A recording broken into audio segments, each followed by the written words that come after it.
ป่าไม้ก็จะเป็นแนวนี้พี่น้องบานเถินนี่แห้งกระแดงแนวนี้เลยนี่ตะเวน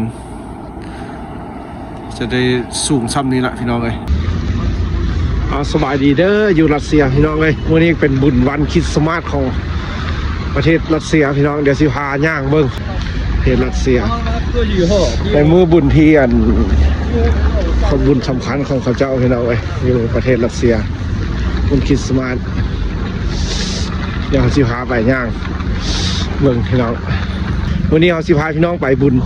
คริสต์มาสรัสเซียพี่น้องวันนี้เป็นวันที่25 เดือน 12พี่น้องเลยของทุกปี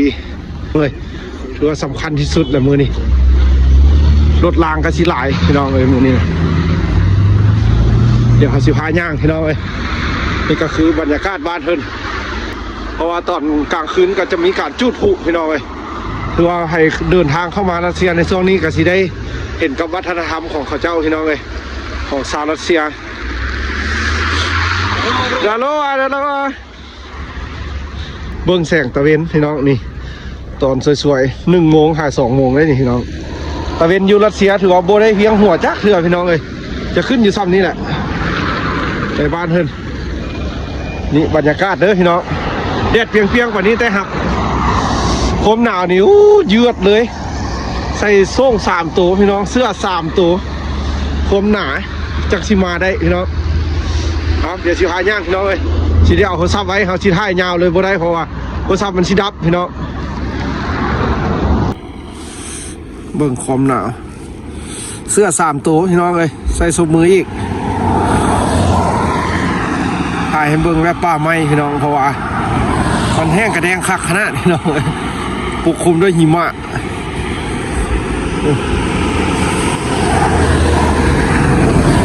ปกคลุมด้วยหิมะแคมทาง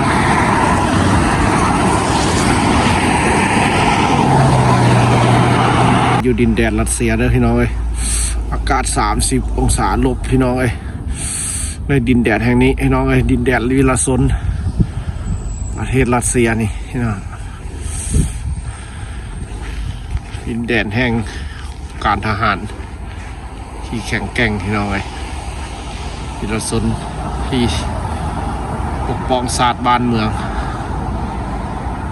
พื้นแท่นดินแห่งนี้พี่น้องเดี๋ยวสิพาเข้าไปเลาะซุ่มในเมืองเบิ่งมื้อนี้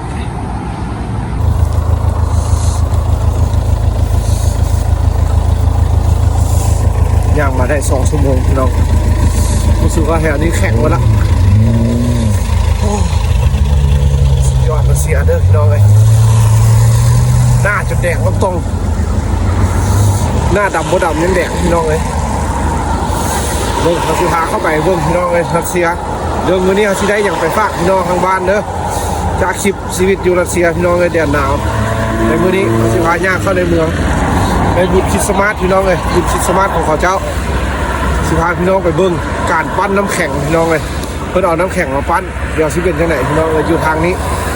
เอาขอบใจพี่น้องที่ติดตามเนี่ยเป็นห่วงเป็นใยเด้อแล้วก็ฝากมาหาเอื้อยที่ใช้ชีวิตอยู่ต่างแดนคนไทยคือกันพี่น้องเลยก็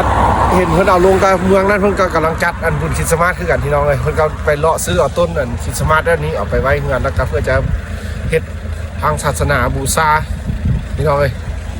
อันนี้ก็ถือว่าอยู่รัสเซียเดี๋ยวเขาสิพาเข้าไปพี่น้องเลยตอนหนาวๆได้ใช้สมมือห่อโทรศัพท์พี่น้องเลยเอาในดินแดนแห่งนี้พี่น้องเลยรัสเซียดินแดนแห่งวิลาซนแท้ๆเลยพี่น้องเลยความเข้มแข็งของบ้านเมืองเพิ่นเดี๋ยวสิพาเลาะไทยในเมืองบ้านเพิ่นเด้อวิลาซนผู้รักษาแท้ๆเลยพี่น้องดินแดนแห่งการทหารที่เข้มงวดแท้ๆในประเทศรัสเซียพี่น้องเลยแล้วก็วิลาซนผู้ที่เพิ่นผ่านความทุกข์ยากสมัยตะกี้พี่น้องเลยของประวัติศาสตร์รัสเซียพี่น้องเลยความทุกข์ความยากกว่าจะได้มาให้ลูกหลานได้ใช้ชีวิตปกติสมือนี้พี่น้องเลย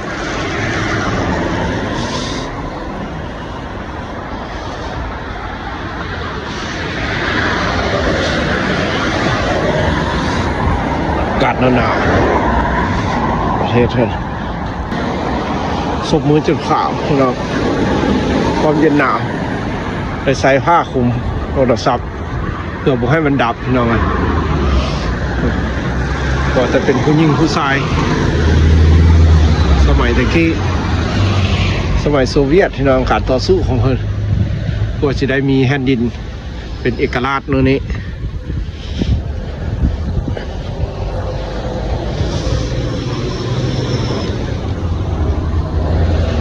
ไซสนะอยู่มอสกวาอ๋อพี่น้องเลยอ๋อหลุดกระถือว่าหลายพี่น้องวันนี้นะถือว่ายูรัสเซียถือว่ามีแต่มื้อนี้แหละที่สำคัญที่คนจะออกมา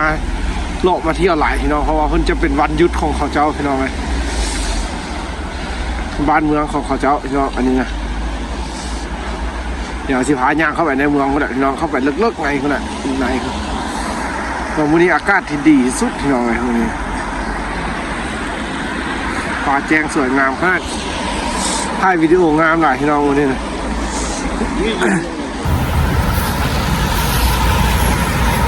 มุกกินย่อยพักพี่น้องเลยครั้งหนึ่งต้องได้มาสัมผัสบ้านเพิ่นนี่เพียงแต่ลบแต่30นึงไงนี่พี่น้องเลยส่วนไปเจออีกบางเมืองที่แบบมันลบหลายๆนะพี่น้องว้าวถือว่าสุดยอดเลยเลาะพี่น้องเลยพอได้เป็นมือบุญของเขาเจ้าเนาะเขาก็อยากเห็นว่าเขาเทียดจังไดพี่น้องอยู่คนรัสเซียเนาะกว่าศาสนหรือว่าฮิตของประเพณีเขาเทียดจังไหนเขาก็อยากรู้อยากเห็น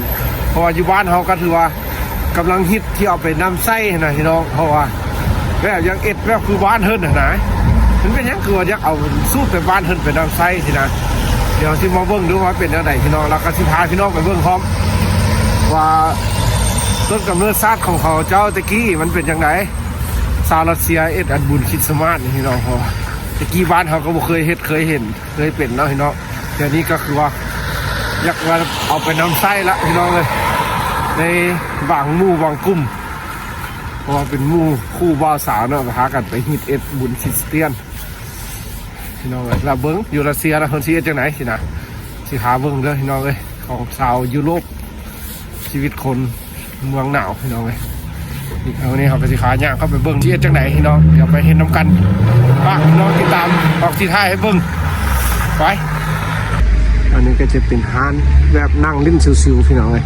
ถ้าเป็นยามมื้อแรงเนาะอากาศค่ำๆก็สิมีคนมานั่งลิ้นทานกาแฟจิบน้ำกาแฟอันนี้เป็นสัญลักษณ์ของบ้านเพิ่นพี่น้องเลยมันก็จะเอาดอกไม้เอาอย่างมาตกแต่งเป็นต่างงามต่างเบิ้งพี่น้องเลยหรือว่าเขาที่ย่างเข้าไปเลาะท้ายให้เบิ้งเลยพี่น้องเลยหรือว่าย่างเอาพี่น้องโบกี้รถเมย์นะแมนความอุณหภูมิแล้วแมนลบ30ด้วยพี่น้องเลยตอนที่เขายืนอยู่นี่ท้ายคลิปให้เบิ้งนี่ลบ32พุ่นแหละพี่น้องเลย32ความรู้สึกแล้วมัน40ละตอนนี้นะสุดท้ายให้เบิ้งพี่น้องเลยคนรัสเซียเมืองหนาวพระเจ้าเฮ็ดจากไหน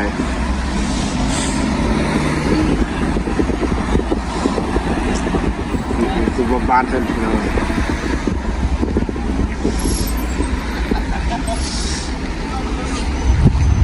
หน้านี่เขาว่าเข่งละพี่น้องตอนนี้นะปัดขากาวคงจะได้นั่งรถละพี่น้องเลยที่ได้ขี่รถเมล์เมื่อละแล้วอากาศนี่โอ้สมควรพี่น้องเลยความรู้สึกว่ามันลบ40ผู้ใดพี่น้องเลยแต่อุณหภูมิมันลบตั้งแต่32 องศาตอนที่เขาถ่ายอยู่นี่พี่น้องเลยเราสมควรความหนาวพี่น้องในบ้านเถอะอ่ะย่างก็พี่น้องเลยคือจิบไหวบัดขาการตรงในนั่งรถละพี่น้องเลยเขาเจ้าเตรียมไว้ลิ้นสกียามมือแรงพี่น้องเลยเป็นน้ำแข็งก็ได้นี่คักขนาดนี้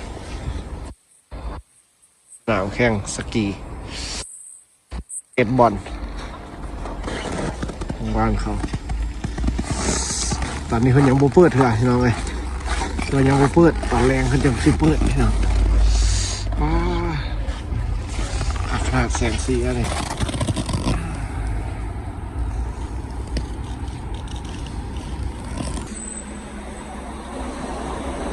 ใจกลางเมืองจูเมน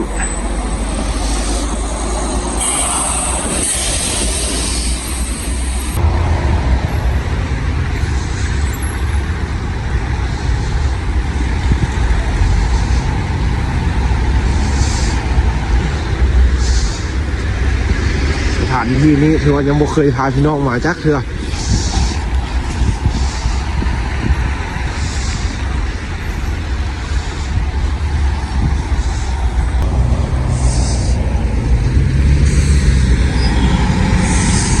มัวอยู่รัสเซียพี่น้องเลยไปซอกหูซอกเห็น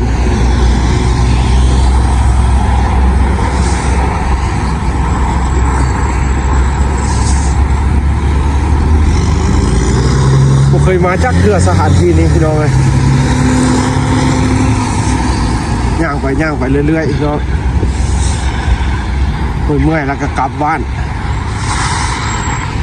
จะเห็นบ้านทุกเมืองเพิ่นเนาะพี่น้องเลยมันสิเป็นยังไงเงาะงัวเลย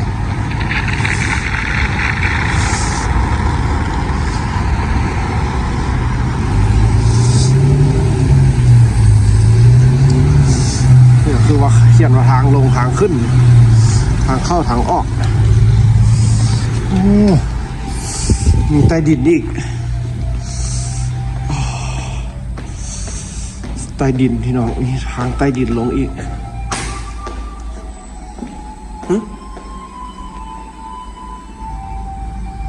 มีเสียงดนตรี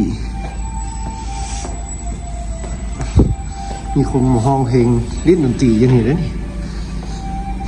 ไหนบ้างเด้อเป็นเชียร์ถ่ายบ่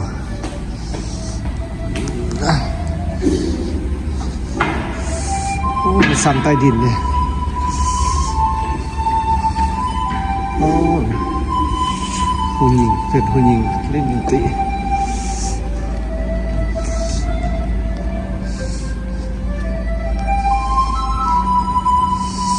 บ้านเธอก็มีซันใต้ดินเลยพี่น้อง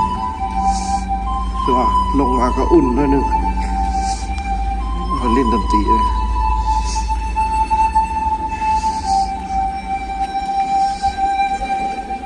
เสียงม่วนเนาะ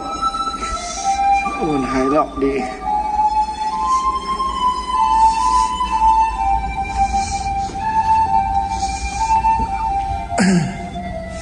อากาศกับบนหลายลงมาลุ่มพี่คือว่ามั่วเลยแถวนี้ก็ไม่เคยมาเลยนี่ซันใต้ดินข้ามทางเองพื้นทาง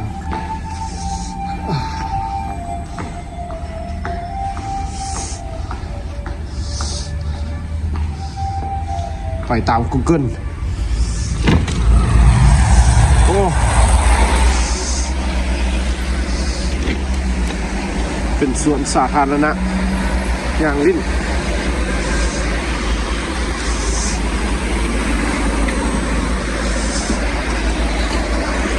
เราตาม Google นะนี่พี่น้องเลยโอ้ชิบไหวละจะน้อยชิพาเมืองแล้วเนี่ยพี่น้องเลยเย็นแห้งไหลเย็นเกินเลยรถจะติดแต่น้ำแข็งน้ำพางรถคันใดกันบานเหินเราตาม Google เลยเขาเขียนใช่ว่าบอนปั้นน้ำแข็งพี่น้องเพิ่นยังบ่เปิดนะพี่น้องเพิ่นยังบ่แล้วซะนี่กำลังเฮ็ดสลักน้ำแข็งเลยพี่น้องแบบคักได้หลีตัวนี้นะเขาบ่เคยเห็นแท้ๆเลยอยู่บ้านเขาถือว่ามาอยู่ที่ไหนจังเห็นนี่พี่น้องดิเพิ่นสลักเป็นแบบเป็นเฮือนเลยนะเพิ่นกำลังสร้างอยู่พี่น้องยังบ่แล้วซ้ำยังบ่ให้เข้าเพื่อนี่ทางเทิงก็เป็นของการสัญลักษณ์ประเทศรัสเซียสัญลักษณ์ของรัสเซียน้ำแข็งนะเพื่อเอามาปั้นแกะสลักคักมาต่างยันเดียวเขายังบ่เปิดพี่น้องคนยังว่ายังบ่มี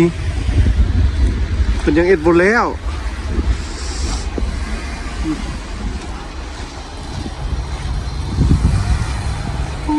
เก่งเนาะ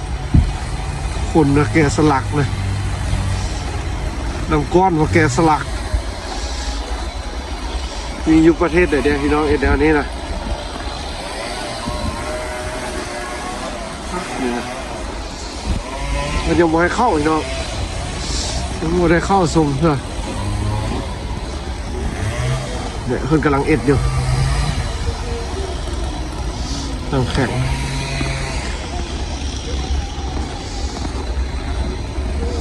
ตรงนั้นดิเอ็ดเป็นเฮือนนะ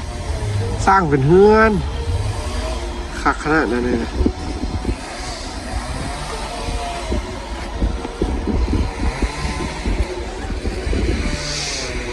ว่าจะเข้าไปไหนเด้เนาะขออนุญาตกันได้บ่พี่น้องเลยยังบ่ให้เข้าชมเพื่อไปหาเพื่อนละแล้วเพื่อนกำลังจัดงานอยู่พี่น้องเลยกำลังเกี่ยมนี่น่าจะมื้อแรงน่าจะแล้วละมื้อแรงจะชิมมาเบิ้งควายแสงสีขัดอากาศบนหนาวหลายนะพี่น้องเลยแล้วแบบคักแหงเขามักแหงได้นี่แล้วแกะสลักน้ำแข็งนี่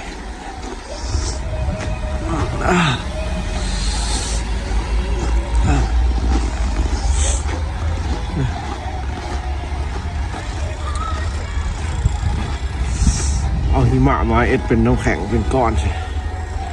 แล้วก็แกะสลักเป็นรูปสัญลักษณ์อันนี้แกะสัญลักษณ์สตาร์คอร์ดด้วยนี่กลับพี่น้องเลยเย็นโหดอากาศเย็นพลายในบ้านเธอกำปมาป่านไหนพี่น้องมันหนาวโหดลบหลายครับพี่น้องวัน35เราไปจับตอนนี้อากาศเย็นหนาวเลยแก้วแวนจะบ่เห็นยัง